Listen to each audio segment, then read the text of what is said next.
All right. Hello, everyone. Welcome back to Classic Comics. All right. This is another Trek Talk live stream, but I'm going to be doing something a little different. I'm not going to be covering an episode today.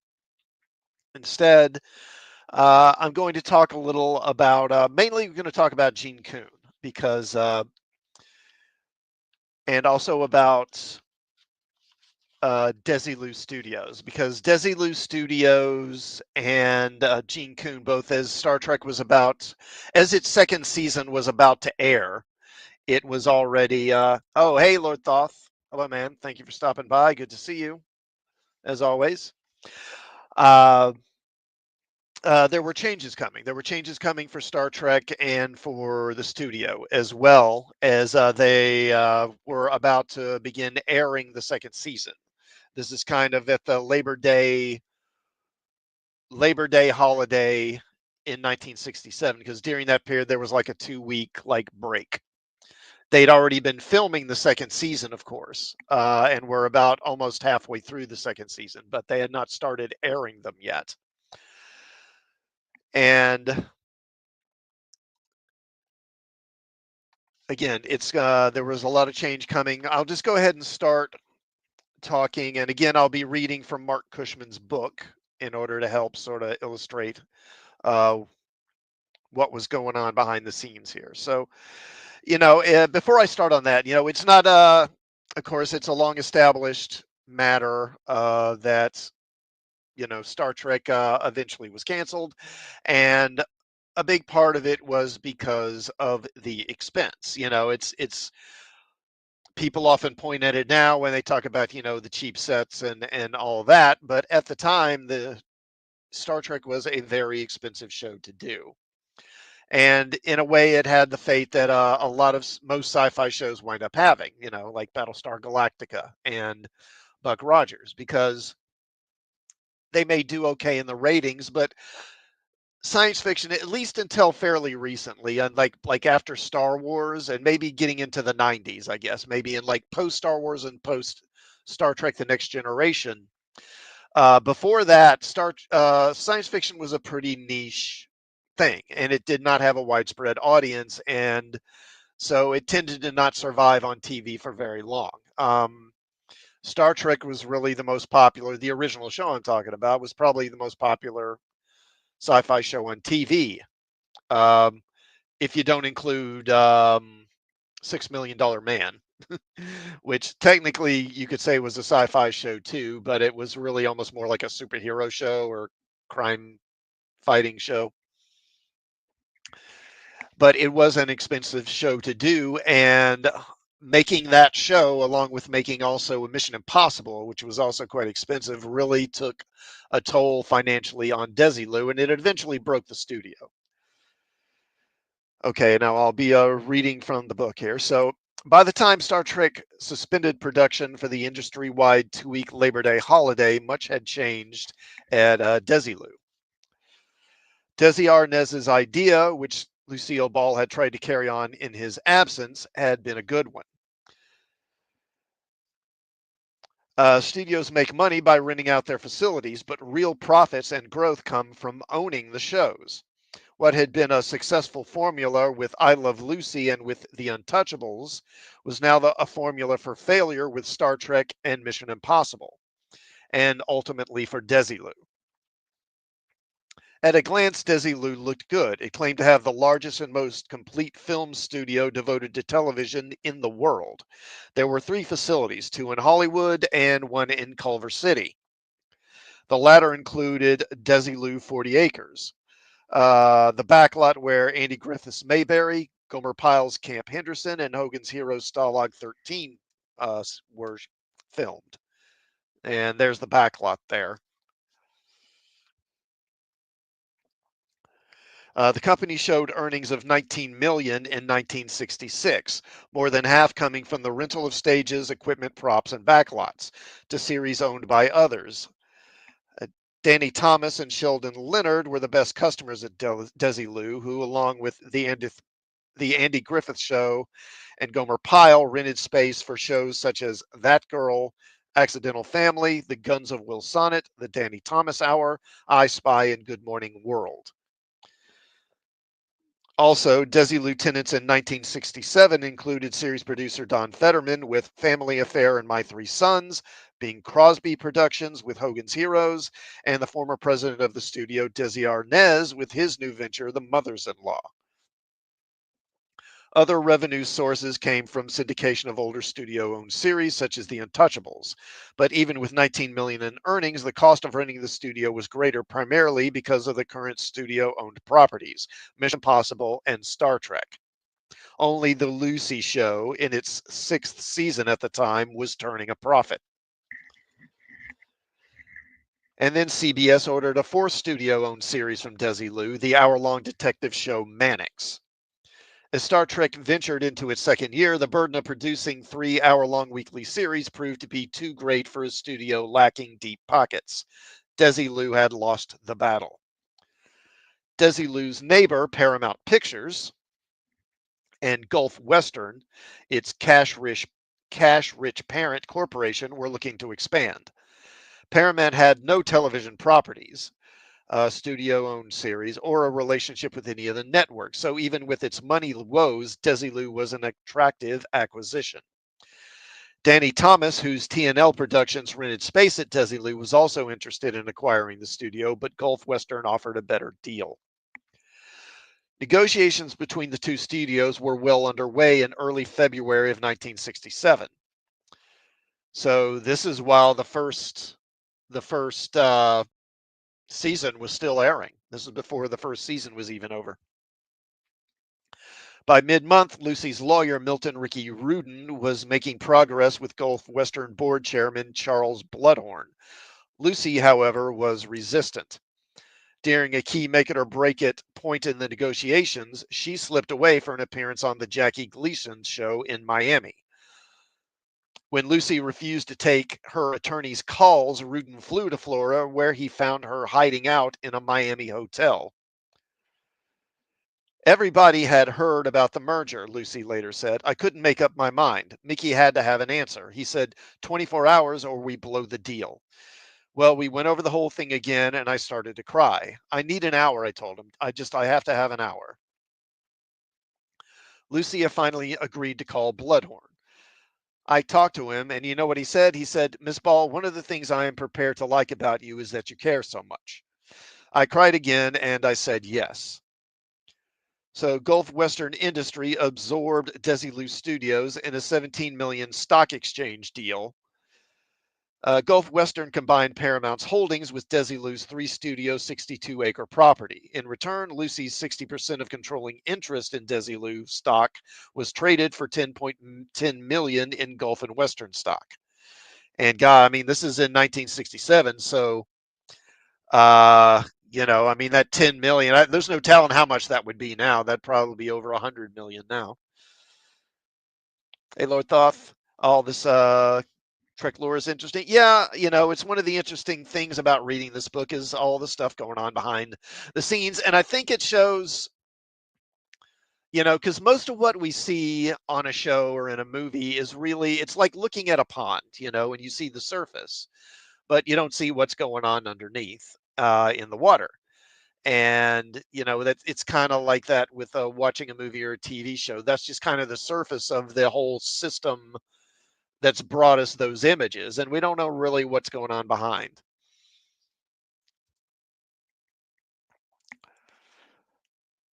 See, where was I?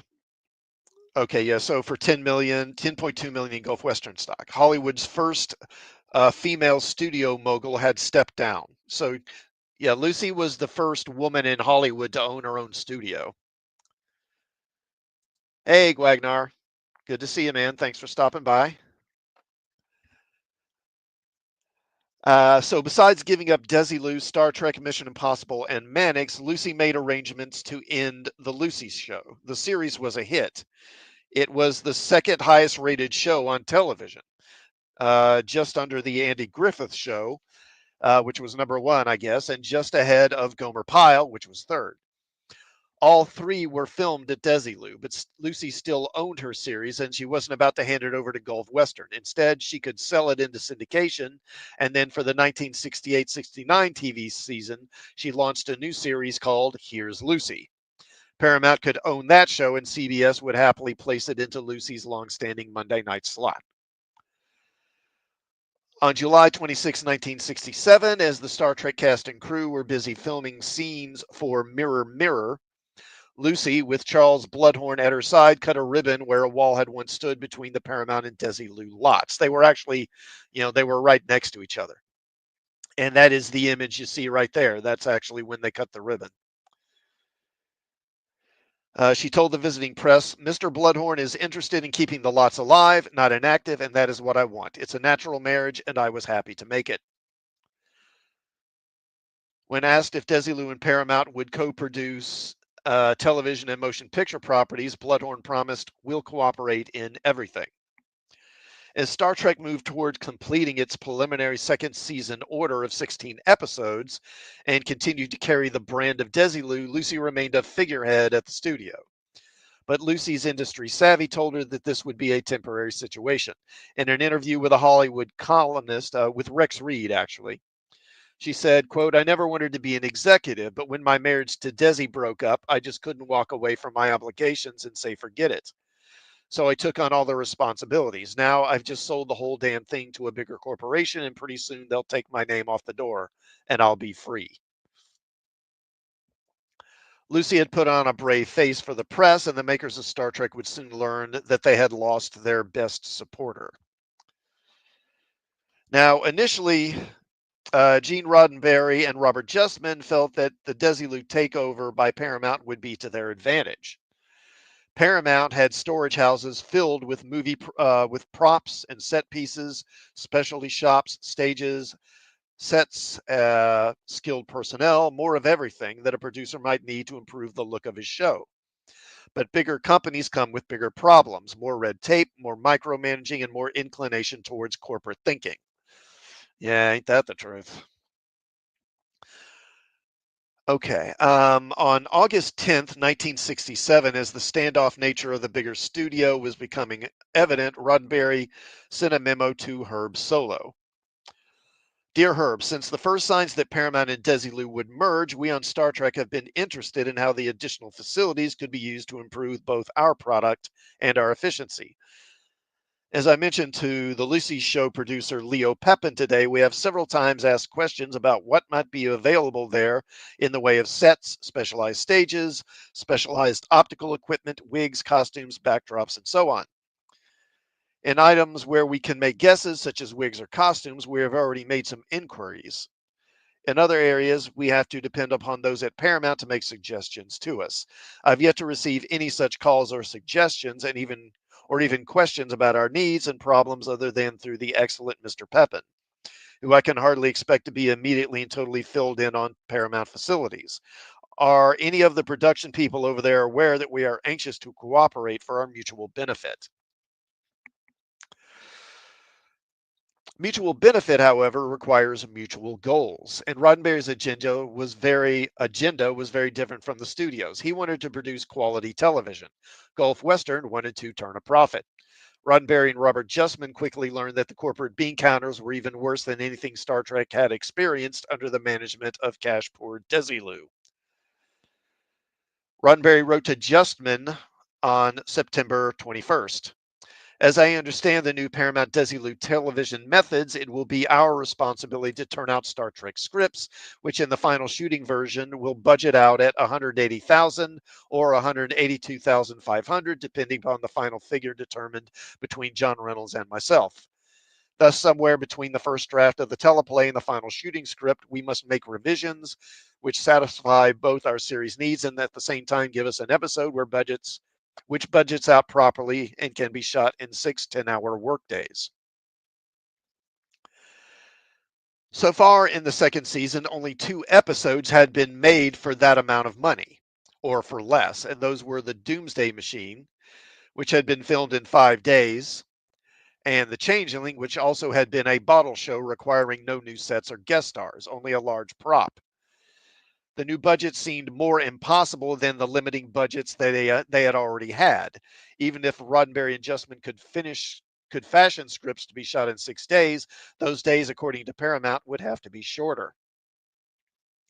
A 10-hour workday on a television production, which does not limit time in makeup, provides precious little time to achieve all that must be done. Set preparation takes time, lighting takes time, camera blocking takes time, rehearsals take time.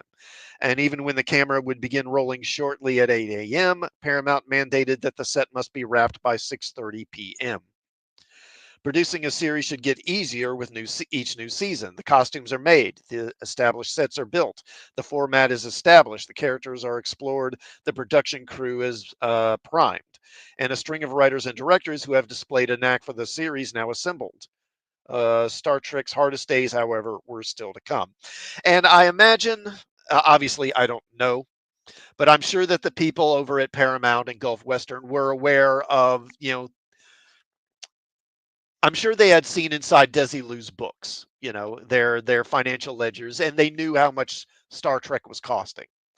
And my guess is they probably knew that Star Trek wasn't going to be able to work very well under these circumstances, but I'm pretty sure they also didn't care. They were just like, we want the facilities. We don't necessarily want these shows. And here's how we expect these shows this is what we expect the show to do to survive. If it can't survive, who cares? It's not our problem. In fact, we'll be glad because then we won't have the expense, when we'll replace it with a cheaper show like a sitcom or something. Okay. Now Mr. Spock's Music from Outer Space had been a bestseller.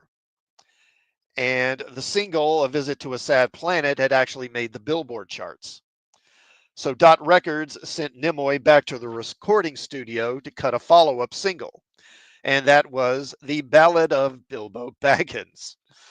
From Nimoy's second album, written by producer Charles Green, was an insipid comedy song with a lyric that had something to do with J.R.R. Tolkien's The Hobbit.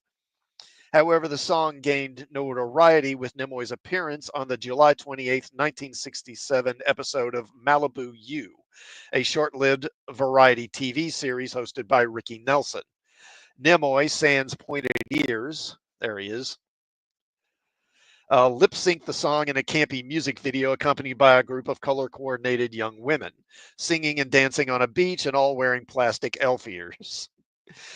The Bilbo Baggins singles was released in September and failed to chart. 40 years later, thanks to the internet, it has become Nimoy's best-known recording.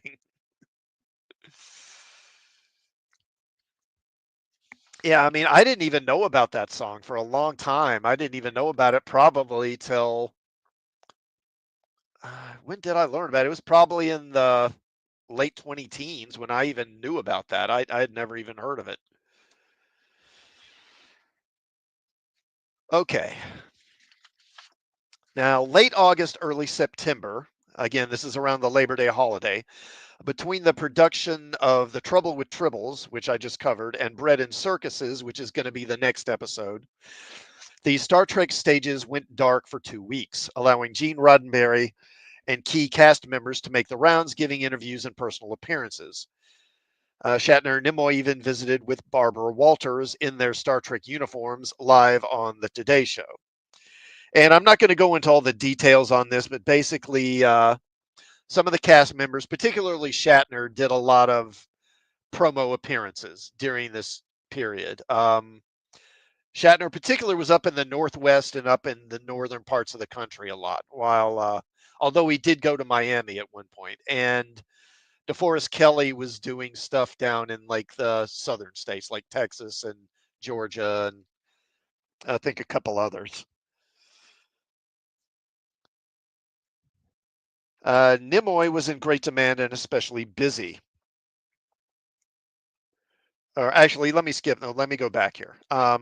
August 30th, 1967, Daily Variety ran the headline with Trek on hiatus, stars on the promo prowl. The primary targets, according to the article were key Nielsen cities. Shatner would visit Portland, Milwaukee, Cincinnati, Miami, New York, and Indianapolis. DeForest Kelley would hit Dallas, Fort Worth, and Atlanta. Roddenberry would fly to Washington and New York. Nimoy was in great demand and kept especially busy. He received offers daily to make personal appearances at fairs, car dealerships, and anywhere an increase in attendance could spur sales. In one offer alone, a Connecticut amusement park was willing to pay him $2,000 for a few hours of his time, and the pointed ears were optional.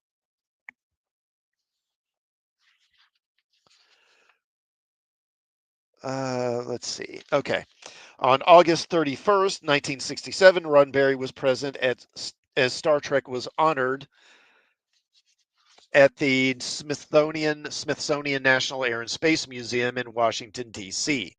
The second pilot film was put on exhibit, which I guess that would be Where No Man Has Gone Before, where it remains to this day with more than a few differences from the broadcast version. Um, Again, then they go through him making Shatner making stops on all these talk shows. I'm not really going to get into the detail on that. Okay, so on the day that Shatner visited Salem, Oregon, there was a sneak peek of Star Trek's second season in New York City at NYCon 3 for the 25th World Science Fiction Convention. There it is. And this is these are supposed to be photos from that convention. What you're seeing here, his back is the camera. That's Isaac Asimov signing autographs. And there's Asimov again winning a Hugo, and that's Harlan Ellison over there. Fans of the genre came together for a celebration, the Hugo Awards, and during this convention, the first public screening of Amok Time was held. The true potential of the merchandising of Star Trek became evident at the convention. Prior to the gathering, the AMT model kit of the Enterprise, which I should have gotten an image of that. I forgot to do that. Had been doing staggering business and was well on its way to moving over 1 million model kits by Christmas. And Leonard Nimoy's Dot Records album, Mr. Spock's Music from Outer Space, was also a major success. Both items were selling briskly on the convention floor, but more significantly, this was when Roddenberry discovered that the discards of Star Trek could have great monetary value. A major event at the convention was a benefit auction, proceeds of which were to help bring a Japanese science fiction fan by the name of Takumi Shibano to the United States. It doesn't say why exactly. Bijou and John Trimble, heads of the auction committee, asked Roddenberry to donate Star Trek memorabilia for the event. And I think there's Bijou Trimble at the convention herself. And I think that's Ellison with his back to the camera there.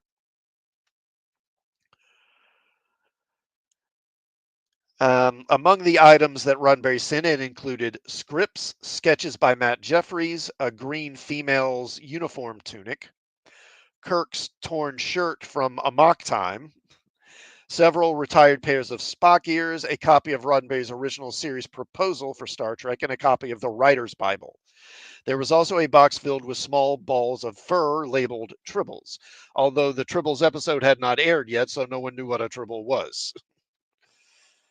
The donated items became the second biggest draw at the convention, exceeded only by the Hugo Awards themselves. Within 2.5 hours, the $5,000 needed to bring Shibano to America had been raised.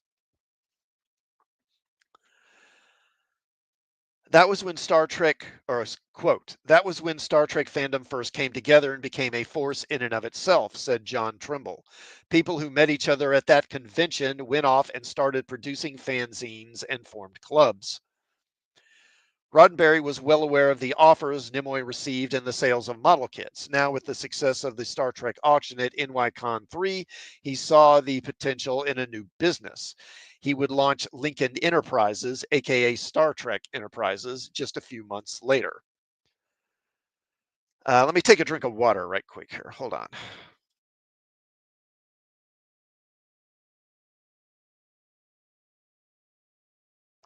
Okay. As for the 1966 Hugo Awards program, the nominating committee admittedly did not have a high opinion of TV science fiction. So you got to remember, this isn't like a science fiction convention today where it's all these self-professed geeks and nerds and stuff. This is back, and I'm sure you guys know this, those who are listening, you're probably older like me. And I mean, these are like hardcore nerds, they're the real deal. And I think particularly with literary science fiction, there was kind of a great deal of disdain for a lot of science fiction television because most of it honestly was kind of not that great. Like most of it was more in the mold of like Lost in Space, or something like that, which I no offense to Lost in Space, but but it's a pretty silly campy show. And I think a lot of science fiction fans, especially back then, didn't have a high opinion of a lot of that stuff. I think that's one of the brilliant things about Star Trek is that Roddenberry was able to, he came up with a kind of way of science fiction or a style of it that kind of bridged those two groups, where bridging the more kind of cerebral, more kind of literary minded and more kind of high concept sci-fi, and then kind of being able to blend that with the more kind of escapist and kind of campy, like more Flash Gordon and Lost in Space kind of stuff, and kind of being able to sort of tread a middle ground between those two. I think that's really one of the big keys to Star Trek's success myself.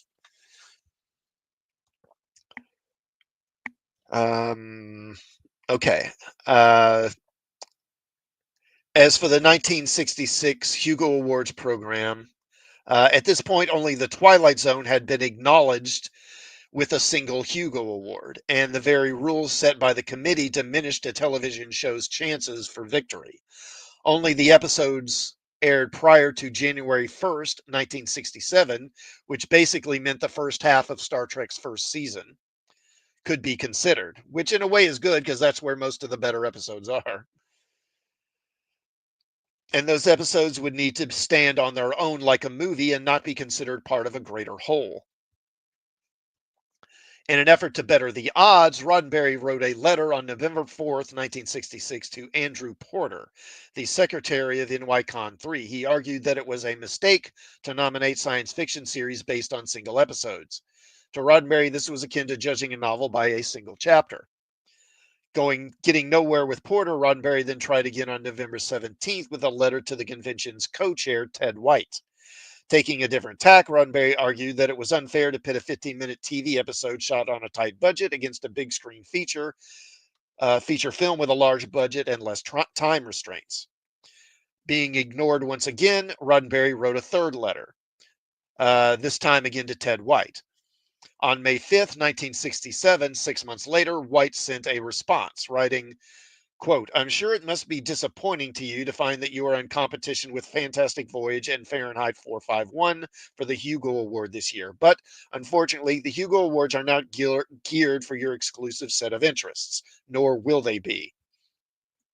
There is no question in my mind that if we allowed Star Trek to be voted as a series, it would easily win the drama Hugo. Indeed, if Star Trek were not on the air, it might even be that Time Tunnel could win on that basis." White accused Roddenberry of shamefully exploiting the previous year's convention by screening Where No Man Has Gone Before to thunderous applause. He now warned, quote, "The dignity of the convention was compromised last year. It will not be this year."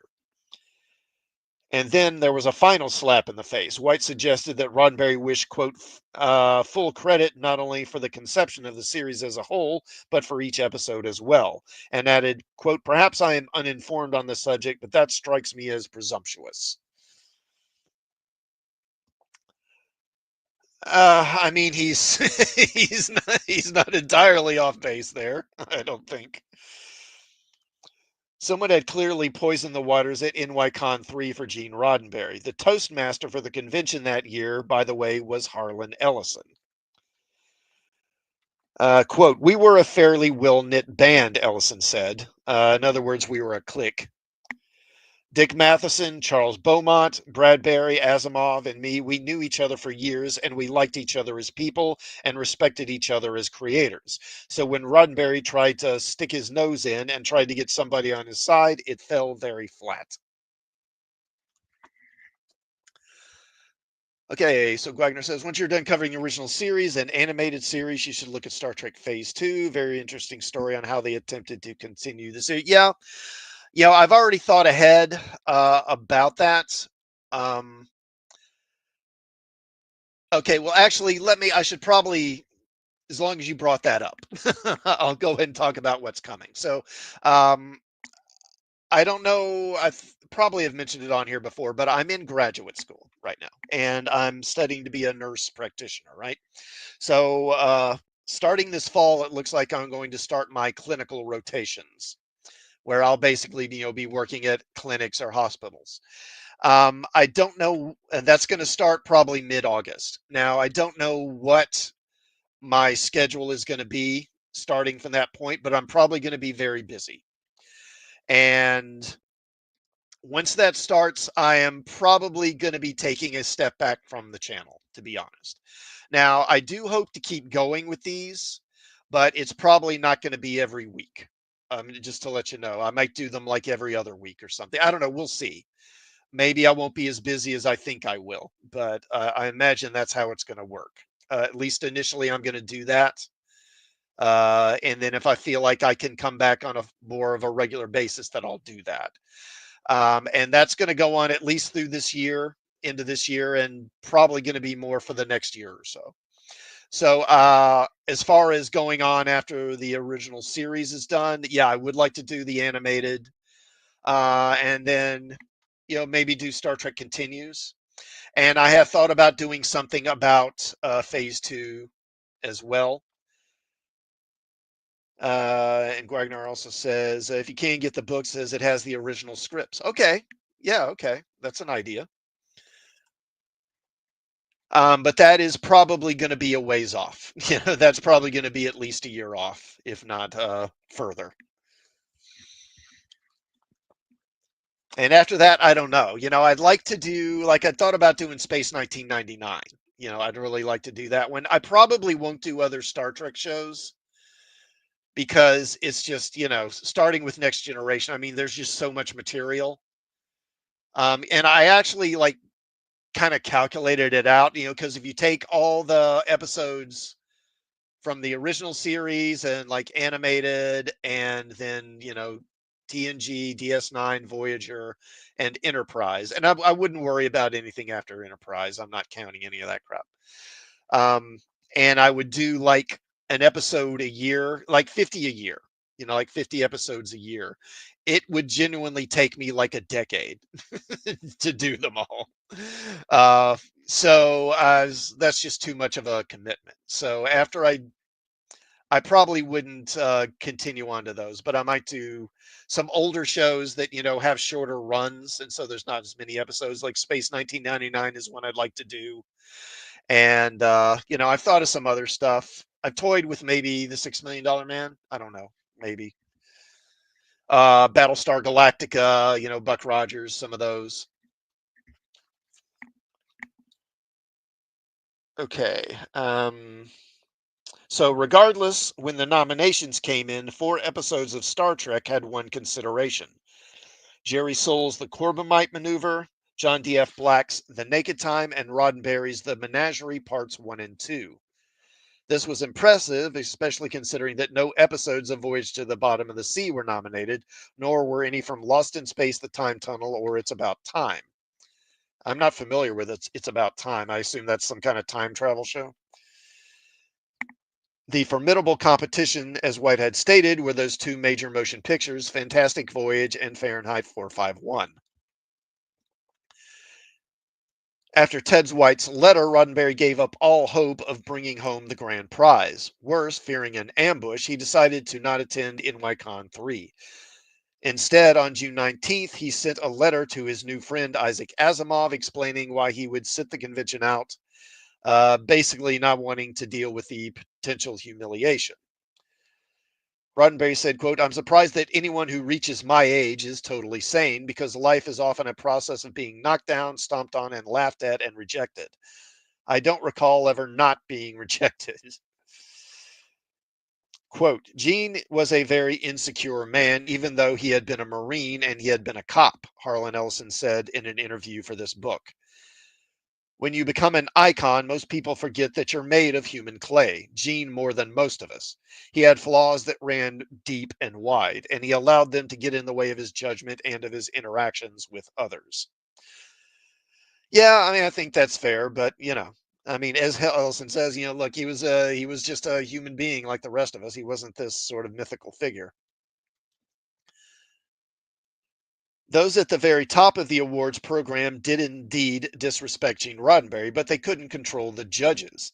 The Menagerie, with Part 1 and Part 2 combined, won the Hugo Award for Best Film Science Fiction of 1966. Star Trek prevailed, but not without one last snub. Roddenberry was not notified that he had won. He received the belated good news from Isaac Asimov. The grand winner in Hugo's only non literary categories was left to make his own way as to how he was going to actually get the award. So they never even contacted him, said, "Hey, we got your award." He basically had to call them and say, "So where do I go? How do I get it?" Of course, they probably did that in retaliation for him not showing up. Okay, so then there's more here about Shatner going on a promo tour.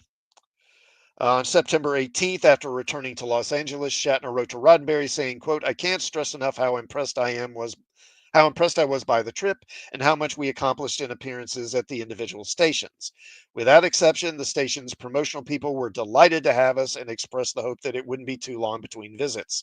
They assured us, and we were convinced, that appearances in their cities mean as much as 2 or 3 points in the ratings." Huge ratings. Now, on September 1st, 1967, Star Trek's first fanzine was published by Sherna Comerford of Newark, New Jersey, and Deborah Michelle Langsom of Brooklyn, New York. And that's an image of it right there. Now, as it says, third printing, so I guess that wasn't one of the original ones. So Comerford, 25, was a research assistant in psychobiology at the Rutgers Institute of Animal Behavior. Langsom, 24, was a children's librarian for the Brooklyn Public Library. Their fanzine, Spockanalia, issue number 1, was circulated on the convention floor at NYCon 3. It contained a letter from Leonard Nimoy wishing the young women luck. Um, and they talk about some of the stuff was in the magazine. I mean, most of it's not that relevant, but there is an announcement that was in the premiere issue. Quote, "According to Bijou Trimble, Star Trek still has renewal problems. If we want the show to continue, we must continue the campaign. Letters should be addressed to Mort Werner, right soon and often. Good continuing public response is a sine qua non for any TV show, especially one in prime time. If we appear to lose interest, so will NBC." The Trimbles had met Roddenberry a year earlier in 1966 during the Labor Day holiday at Tricon, World Science Fiction Convention. And again, there's Bijou. That's her at the New York Con, and that's her, of course, on the set of Star Trek: The Motion Picture. And they're in uniform, so I'm guessing they were extras. The two of them, because I believe that's her husband. They were extras in probably in that big crowd scene, in the recreation deck, where Kirk's showing them the footage of V'ger and all that. He invited them to call the next time they were in Los Angeles while traveling from their home in Oakland to LA. They decided to take Roddenberry up on his invitation, never thinking he would actually respond. Bijou Trimble said, quote, "He came onto the phone immediately saying, 'Hi, how are you? And where are you?' We said we were in the San Fernando Valley. And he said, 'Well, we can have a late lunch. Come on into Desilu. I'll leave a pass at the gate.'" And we thought, wow, but said, well, yeah, sure. We went in, he took us to lunch and was very affable, very kind. We were later told by some people that the predictions in Hollywood were bad for the show because it didn't follow any of the outline for other shows. And since it was so new and so weird, they predicted that it would fail. And so Gene was so thrilled to have people like us. In fact, he let fans come visit the set until he found out that their insurance wouldn't cover it. But he did take us to lunch. We talked about the show, and he was so thrilled that his creation was responded to by fans. We talked for quite a while, and then he took us to the set. We were impressed by the workmanship and by the enthusiasm from both the workers and the actors. So Gene said, any minute, quote, next time you're down, give us a call and you can come visit the set again. And we thought that was kind of fun. And we did. We had a friend who could babysit the kids, and it was really kind of like a nice little mini vacation when we came down. This is the 60s, so I guess Oakland at that time still had like a decent white middle class, of that was actually substantial. I don't know. During the second season, the Trimbles moved closer to Star Trek. Pijo Trimble said, quote, John got transferred down here, and shortly after that, his employer said, well, we're going to have to let you go, as companies often seem to do after they have caused all this upheaval in your life. Both of us were speed typists, so we got a job with a script typing service. In those days, they didn't do anything in house at the studios and they sent the scripts out. And there were only three of these services, I believe, and all had to be close to the studios. The one where we worked was closest to Paramount and Desilu, so we got a lot of scripts from Star Trek and other Desilu shows like The Marla Thomas Show, Met That Girl, and things like that. And they'd bring them over to us and they'd say, hey, you're science fiction fans, you even understand this gobbledygook, why don't you why don't you type it? So we began to get more and more acquainted with Star Trek. Then John talked them into letting us make the deliveries, so they would let him deliver the scripts over to the lot, and John at that point got to talk with Gene quite a bit. Those scripts were far better written than any we were seeing from other shows. Gene had this idea of going one step further than what was going on at the other shows with their producers. That you couldn't just turn a Western into a science fiction show by having a rocket instead of a horse, a laser gun instead of a six shooter. And he would hire real science fiction writers, and that suddenly raised the quality of Star Trek to another sphere. Okay. Now let's talk about Gene Coon here, because that's kind of what the main thing I wanted to talk about. And again, I'm assuming you guys, you probably know about the importance of him to Star Trek. He actually had as much impact on the show as about anybody, even Roddenberry. He created the Klingons, he created the Prime Directive, created the Gorn, some other stuff. Some describe Gene L. Coon as a rough and tumble guy, a former newspaper man, a former Marine, distant and tough. Others saw him as a humanitarian, a romanticist, a writer who was sympathetic and caring of others, especially other writers. The lengthy memos he wrote while at Star Trek indicate the latter assessment of his character. His scripts indicate it as well. He was, after all, the man who wrote Metamorphosis, an unusual and epic love story. Andy Richardson Kindred, who was Coon's secretary at Star Trek, said about her boss, quote, Gene was always a writer. That's what he loved, and that was a gift he gave me because the scripts would always hit my desk first, and he'd say, okay, tell me about it. Tell me the story, and then we'd talk about it. Coon also had a knack for comedy writing, which means an ability to see the funny side of life. And that too affected the mood around the Star Trek offices. Of this, Richardson Kindred said, quote, because of Gene's sardonic sense of humor, I used to answer the phone in a low, sultry voice. Uh, now, she uses a word here. Basically, it's the same word as Gene's last name. I don't know. Can I say this on YouTube? I guess I can. I'll say it. So she would answer the phone and say, hello, Coon's Coon. How can I help you? You could do that there. Gene Coon allowed you to be who you were and have a sense of humor about things. And Gene was always encouraging me not to take crap. So I took off my straight haired wig that I had worn, which my mother always wanted me to wear, and which most black women wore at the time when working in offices. And it was really freeing for me. And no one was going to be able to mess with me about that. There I was with my afro haircut, and I'd pick up the phone and I'd say, "This is Coon's Coon." And if whoever was on the other end sounded shocked or said, "Oh, is Mr. Coon there?" I'd change my voice back to a professional.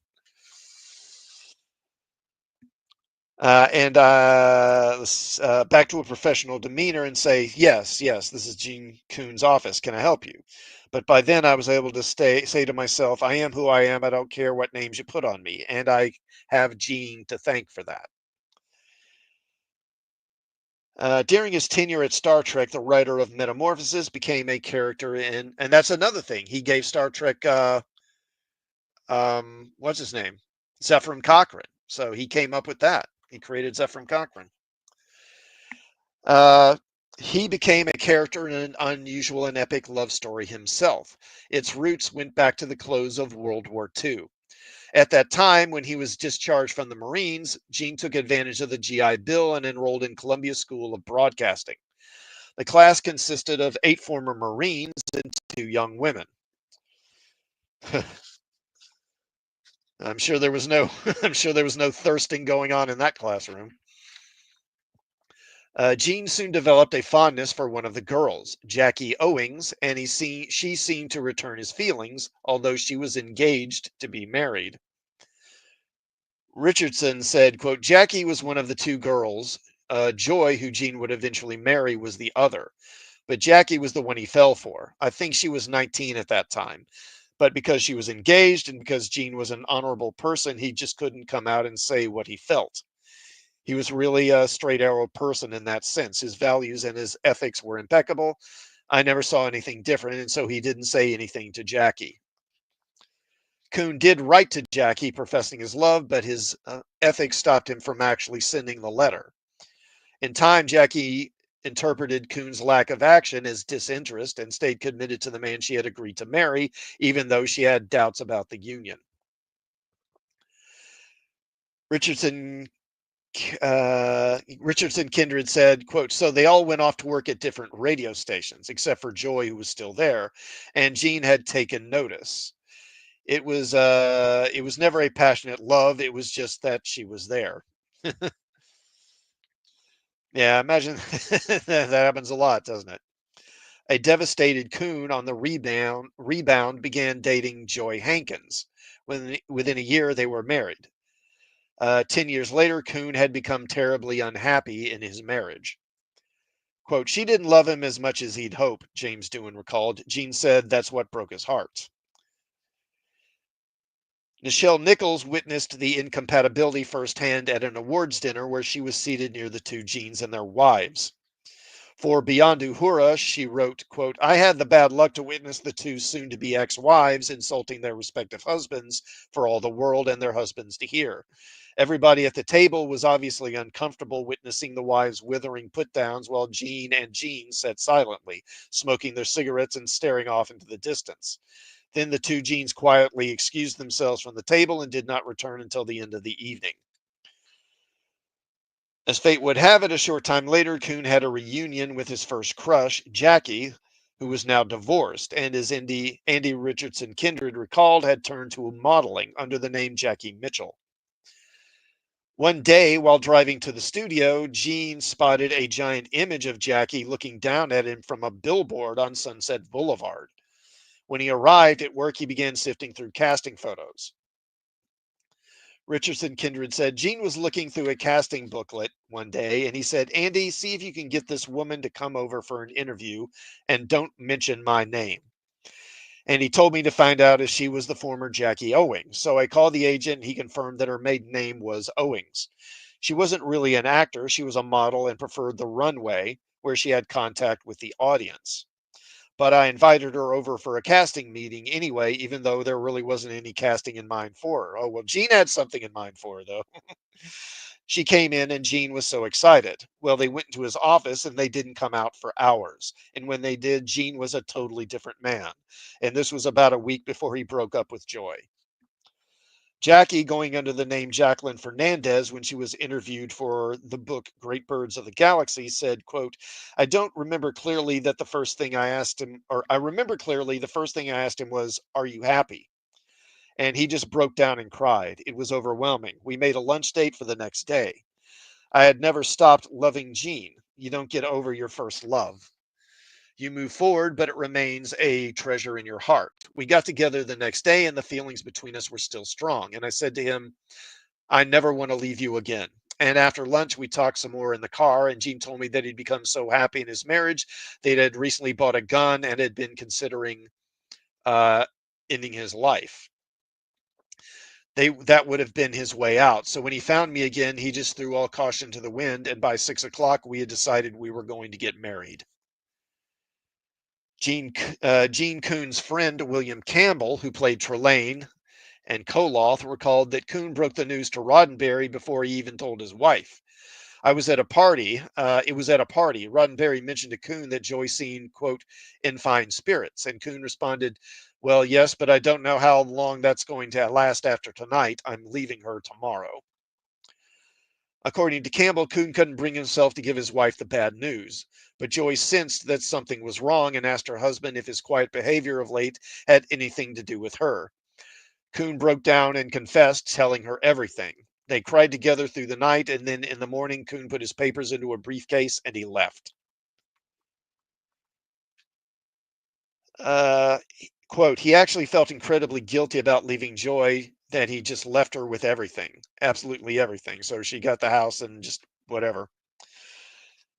Andy Richardson Kindred confirmed this, saying that's when he was really stressed that period because he had Jackie and he was still looking after Joy. He had the new house to pay for and the old house to pay for. And remember, so Joy, I mean, she's probably a housewife, so she's probably, she probably hasn't worked, so she probably has no work history. So if he just took the house, I mean, she'd be, well, how would she get by in the world? She'd be broke. So he was taking care of her financially. Um, he had the house to pay for and the old house to pay for and the dogs that he had left behind. So, of course, he had to get new dogs. And he didn't want Jackie to work, so he got her a Mercedes immediately and took good care of her and Joy. But Joy got everything. He was still even send her the vet. He told her to send the vet bills for the dogs. Amidst all this change in Gene's personal life, there was great change in his professional life, too. The two Genes had much in common. Both had a passion for writing and a flair for writing Star Trek. They were stimulated by intellectual concepts and were prolific and ambitious. Together, they anguished over the relentless battles between series producer and those they answered to at the studio and the network. And the two were also romantics at heart, although they exhibited it differently. Gene Coon sought to find loves in the arms of one woman, while Roddenberry was willing, if not happy, to do it with many. And there were other differences. Gene Roddenberry aspired to be famous and be perceived by his peers and the public as a Jonathan Swift type figure, an influential writer of stories about social stigmas, prejudice, sex, politics, and religion. Gene Coon, while often making a profound point in his stories and teleplays, was happy to simply entertain. He was not driven to be revered as a creator of message heavy drama like Roddenberry, and he was not about to risk his career in Hollywood over a single TV show. Roddenberry was. Quote, I've never been afraid of a fight, Roddenberry said. When you're the producer of a television series, there isn't a day when you're not fighting someone. The studio men, the network men, the advertising men, even your own men. I came in prepared for that. The problem I had was I couldn't stand on guard every watch. I needed help, but no other producer was going to fight as hard as I would. There was never any question that Gene Roddenberry appreciated Gene Coon immensely. Roddenberry recognized Coon's writing talents and willingness to work tirelessly, as he himself and Robert Justman had for so long. But there were more, nonetheless, fundamental differences between the two Genes regarding the tone and direction of Star Trek. Roddenberry disliked redundancy. He had complained to Coon about story elements in the past which resembled those in other episodes, such as a female crew member falling for an Enterprise visitor, then turning against the crew and ship to stand by her new man. It happened in the early drafts of both the Alternative Factor and Space Seed, under Coon's supervision, contributing to the failure of the former when the plot point was eliminated. Hey, RRTNZ. Hey, mate, I'm at work, so I can't stick around for long. Interesting topic. Well, thank you for stopping by anyway, man. I appreciate it. Okay, there's a lengthy memo here from Dorothy Fontana to Roddenberry, and basically in it she complains about all the plot because at this point they've got several scripts like in development, and she's writing to Roddenberry about all the plot similarities, like all similar plot points, like something taking control of a crew member, Kirk and Spock fighting, and other stuff, and basically complaining about how we got to get rid of all these redundancy. We got to stop doing the same stuff in every script. And although it was addressed to Gene and there was a copy, it was CC'd to Coon, so he got a copy too. And Roddenberry sent back a memo to Fontana, basically agreeing with her and saying this needed to be fixed, and that also was CC'd to Coon. So basically, letting Coon know, fix this. This needs to stop. Gene Coon, demonstrated by his work on Star Trek, clearly believed that if something worked once, it could work again. Roddenberry's memo made a clear demonstration of its own that the recycling of ideas must stop, and Fontana was now going to be the appointed watchdog. In many of the instances Fontana had listed, changes were made, with the earlier script or story outline usually winning out over the latter one to arrive at the production offices. So there was a script that was very similar to the Apple, apparently, and that one wound up just being shelved and not used. A Private Little War was changed to be less like Friday's Child. By Any Other Name was lagging behind Gamesters of Pentathlon, eventually Triskelion, and the idea of the crew being used as breeding stock was in both scripts. So by Any Other Name, that was kind of eliminated.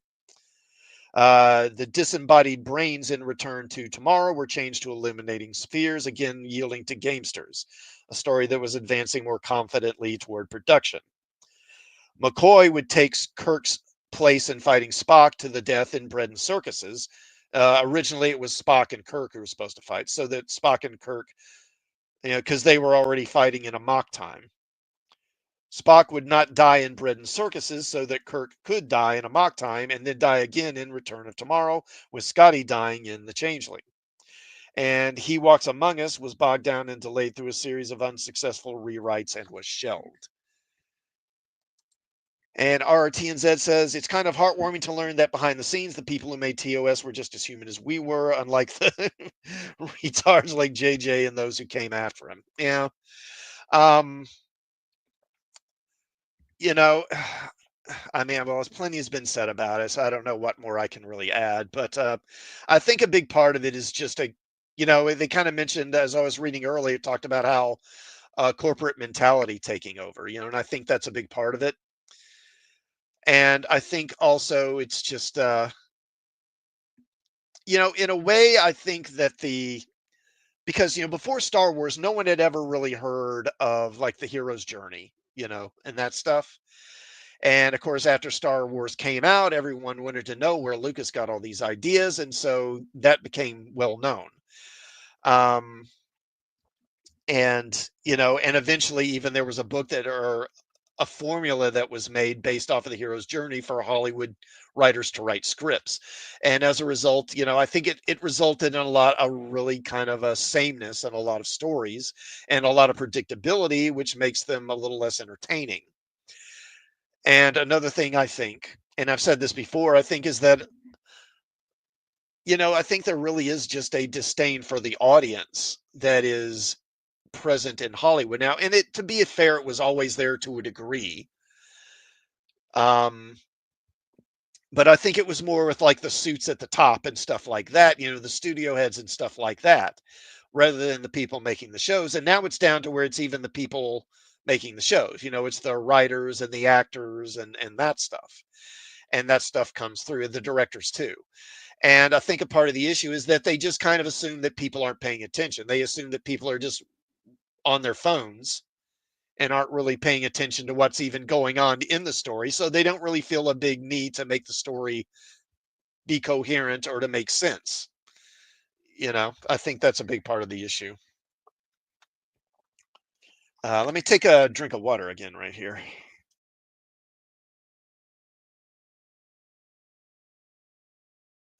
Okay, where am I? I'm at an hour here. Okay. Um, but there was a bigger difference between the two genes than opposite opinions on the repeating of plot gimmicks. In the weeks leading up to the convention and the second season premiere, Roddenberry had been distracted from Star Trek, busy writing a television pilot for a TV series based on Robin Hood. When he embarked on this project, the scripts for I Mud and The Trouble with Tribbles were being finalized. And while certainly light in tone, Tribbles was not yet a comedy, and Mud was not yet a farce. By the time Roddenberry finished his Robin Hood script on August 25th and returned to Star Trek on August 28th, I'm sorry, I Mud had completed filming and The Trouble with Tribbles was already 3 days into production. Both episodes, through a series of rewrites during Gene's absence, had advanced from semi comical to outright comedy. Roddenberry arrived on set in time to witness hundreds of tribbles being dumped on Shatner's head. Laughter rang out all over the Desilu stage 10. The crew and much of the cast were having a ball, but Roddenberry fell silent. The next day, after the filming of the campy space station bar fight, he headed to the screening room to look at the footage from I Mud. It was funny stuff, but the series creator was not laughing. And then he read the latest draft of the next script to be filmed. And in Roddenberry's words, Bread and Circuses, his idea for a parallel world story with a serious message about slavery, had been turned into something more resembling a comic opera in 1967 Rome. And RRTNZ says that's a fair summary of the problem with modern entertainment. Gotta fly. Okay, man. Thank you again for stopping by. Coon, who had cut his teeth in comedy with pilot scripts for McHale's Navy and The Munsters, was, in Roddenberry's mind, proving to be a questionable steward for Star Trek. And Coon appeared to have seduced Shatner, Doohan, Nichelle, Nichols, Koenig, Fontana, Daniels, and Pevney into enthusiastically following his lead into what some might consider lost in space territory. Only Jessamine Nimoy and from afar Samuel Peoples seemed concerned about the shift in tone. Joseph Pefney, who directed The Trouble with Tribbles, said, quote, Roddenberry was not in favor of it too much. He didn't cotton to the idea of making fun on his show. Coon and Roddenberry had something of a falling out, said an anonymous Star Trek insider, as quoted by Edward Gross in Great Birds of the Galaxy. Quote, nobody really talked about it because the details weren't well known, but apparently they had a disagreement about the direction of the show or what Coon was doing with it. I suspect part of it was that Coon was letting the show get too funny. And although the audience responded very well to the humor in Star Trek, Roddenberry had gone off on an extended vacation, and Coon, during that vacation, bought a lot of scripts and pushed a lot of things through production, and the show worked very, very efficiently without Roddenberry there. Roddenberry came back and found that a lot of changes had been made, so they had a falling out, unquote. Quote, I was always determined not to let Star Trek cross over into Lost in Space territory, Roddenberry said. I was never opposed to humor in Star Trek, but I did make a conscious effort to draw the line at camp, unquote. And I understand why he was like that, and maybe very protective. One might maybe even argue overprotective of the show, because again, one of the knocks against sci-fi was that it was silly.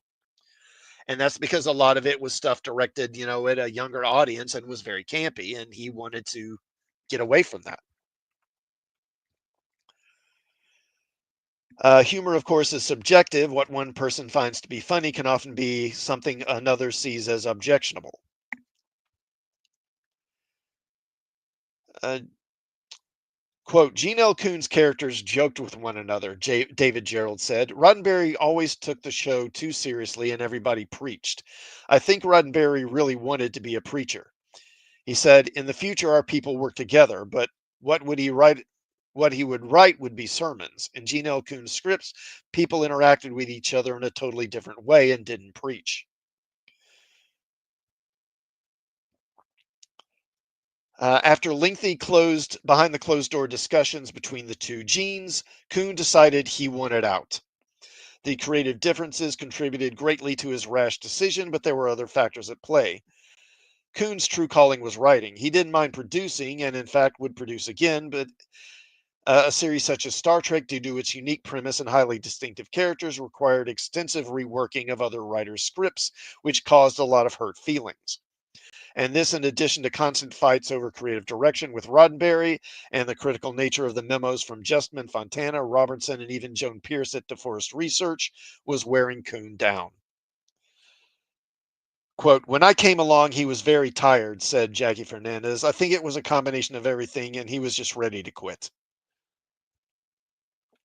Quote, the problem is that we just wore him out, said Justman, and this is why he ultimately left in the middle of the second season.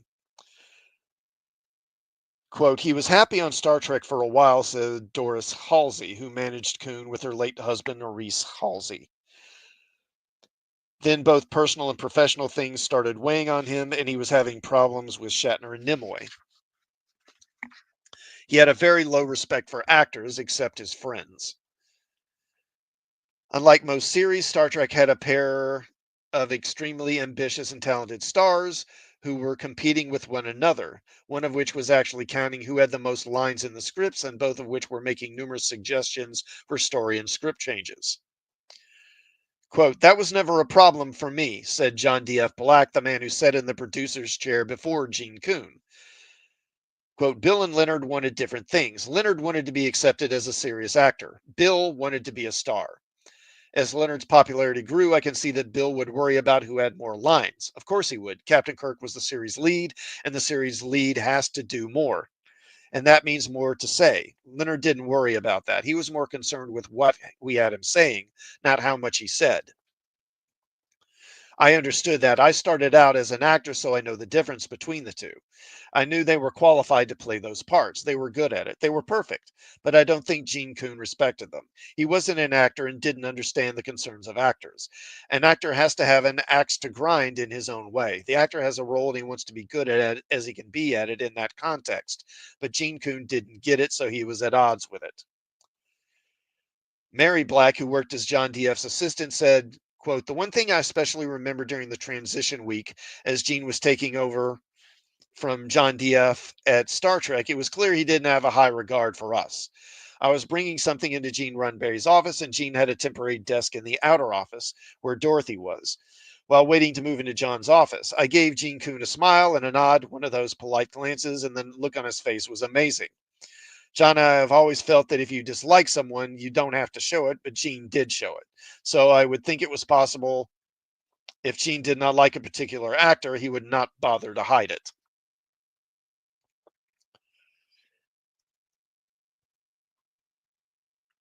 Quote, "Yeah, I can certainly understand the difficulties he experienced in working with Gene Roddenberry, John D.F. said, but any upset he felt over his dealings with the writers or the actors was his own doing.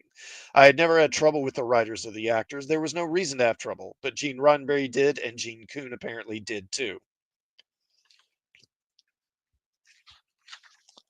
Regarding the day Coon made his decision, Glenn Larson, his friend and the future colleague on It Takes a Thief, so that's Glenn Larson who would go on to produce what, Battlestar Galactica, Buck Rogers, and I know some other shows. I can't think of them all now, but those are the ones that stand out to me. He said, quote, Gene had two scripts on his desk in front of him, which he had to rewrite. He suddenly put his pencil down and finally said, this is it. And he got up and he walked out. It had been an around the clock, very draining experience, unquote. Andy Richardson Kindred said, quote, the creative differences and the humor element Gene was putting in the show could have been part of the problem that led to him leaving. He wasn't talking so much about that. He was offered another job and he took it. A lot less hassle. Because by that time, Roddenberry was just sort of slipping in and out of the back door, and he was there, and then he wasn't there, and then he was, and then he wasn't. And a lot of that was just pressure on Gene Coon, that is. And every script that came through, he twiddled with it to make it more Star Trek. It hurt him terribly when he would get some of the letters from some of the writers who were outraged. And that's not because he was overly sensitive. This was a guy who was a combat reporter who had covered the atomic testing in Nevada, which is probably one reason why he died so young at 49. Who knows? But the pressure was there and the personality clashes were there, and Gene just decided he had had enough. Okay, now John Meredith Lucas And that's him on the set with Shatner there. That's a later photo of him. Was the writer of The Changeling and the unproduced Star Trek story outline for another episode called The Lost Star. He remembered, quote, while I was still directing at Mannix, I wrote another script for Star Trek, and that would be Patterns of Force, the Yahtzee episode. Finding time at night in between takes. Then Gene Coon called me on the set and asked me to stop by his office when I finished. Lucas stopped by Coon's office expecting to discuss his latest writing assignment. Instead, he recalled Coon saying, why don't you take over? You produced The Fugitive and Ben Casey and that other stuff. Lucas later said, quote, and I, of course, jumped at the chance because I've always loved science fiction. I asked Coon why he was leaving, but he never really explained it. Yeah, well, that should have told you something right there. So why are you leaving? Oh, yeah, just, you know. Coon believed his exit from the show could be expedited if he was able to offer Roddenberry a successor. At first, Gene Roddenberry wouldn't let him leave because he had a contract, said Larson. The only way he'd let Gene out is if he continued to write for the show. Lucas was invited to Roddenberry's home that Sunday. He said, quote, I met his wife, Eileen, and his children. We got on well, exchanged our mutual love for science fiction, and then I left. Gene stopped me the next day on the lot and said, my wife says she bets you're the one. That was flattering, but hardly a clear offer. The following day, I got a telegram from Gene officially offering me the job. The one thing blocking the way was the contract Lucas had signed to continue as a regular director on Mannix. He went to see the friend who had gotten him that job, Mannix first season producer Wilton Schiller. Lucas said, quote, I talked to Wilton, who saw the advantage to me and knew where my heart was. He was willing to give me my release, but his boss, executive producer Bruce Geller, was not forgiving. Lucas got his release from Mannix, but he would never work on one of Bruce Geller's shows again. John Meredith Lucas signed a contract with Desilu on August 30th, 1967. Daily Variety broke the news the next day with the front page headline, Gene Coon quits Lucas Rain's Star Trek. The trade paperback reported Gene Coon, quote, asked for his release on grounds that he wants a long vacation from television and wants to work on a theatrical screenplay. Days after his release and weeks before he would actually leave the Star Trek offices, Coon made arrangements to go to work for Universal, where he had helped develop McHale's Navy and other shows in the early 1960s. As Daily Variety reported, his first job, once he cleared Star Trek, was to write a feature film script for his new employers, a Western called Journey to Shiloh, based on a novel by Will Henry and starring James Caan. After that, he would go back to work as a writer-producer in television, with Glenn Larson as his associate producer on It Takes a Thief, which was slated for a mid-season premiere on ABC in early 1968.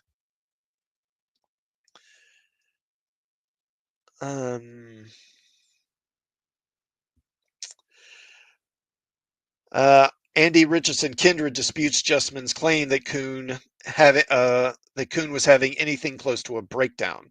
And while it's true that Justman began addressing his memos to Roddenberry Lucas after September 5th, it is also true that Coon was still the series producer and held that position for another month. There was a different reason for Justman's memos not going to Gene Coon. To Justman's thinking, Coon was abandoning Star Trek. Further, he was turning over his job as top producer to someone who barely knew the show, and as Justman would write in numerous memos, was not proving to be a good Star Trek writer.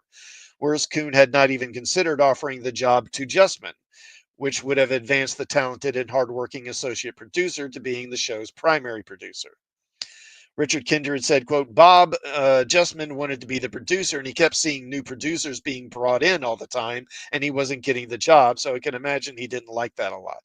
Yeah, I mean, yeah, I can see it. You know, he was an associate producer, and like under Gene, or under what's his face, John D.F. Black, then he leaves, and then is replaced by Gene Coon.